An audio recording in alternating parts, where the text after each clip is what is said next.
Hachette Audio presents Grimm and Grimmer, Classic Fairy Tales Rebooted. Written by Mark Russell. Read by Charles Constant. Please see bonus PDF.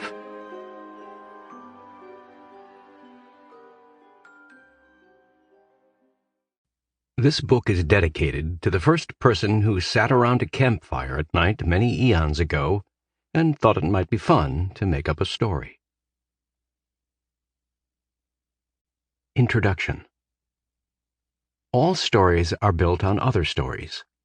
Storytelling is a monkey chain that reaches back to connect us to our most ancient memories. It tells us, better than any archaeological dig or online personality test could, who we are and what matters to us.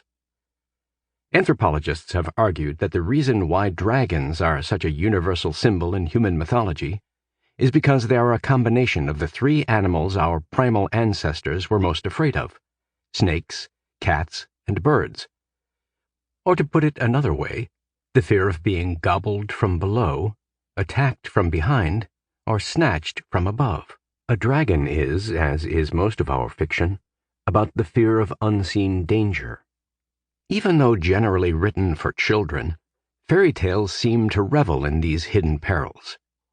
More than bedtime stories or fodder for animation studio franchises, fairy tales therefore serve as a primal look back through time at who and what we were, at the things we yearned for or dreaded. And these primal forces rarely belong to the past alone. We still hope that somebody, whether in shining armor or not, will come to our rescue. We still fear being dumped in the woods by a world that doesn't need us anymore. We worry about the small and shiny and seemingly harmless apple that, if we take a bite, will ruin our lives. The Brothers Grimm collected their fairy tales in the late 18th and early 19th centuries, and many of the stories they collected were already old by then. It is also important to note that the Brothers Grimm didn't just collect these tales. In many cases, they actively rewrote them. They changed fairy tales that had already undergone hundreds of changes and adjustments, whether to make them better stories or simply to make them more relevant to the people hearing them. So, in writing this book, I felt I would be remiss if I didn't honor their methodology by making a few changes of my own. This book is by no means exhaustive.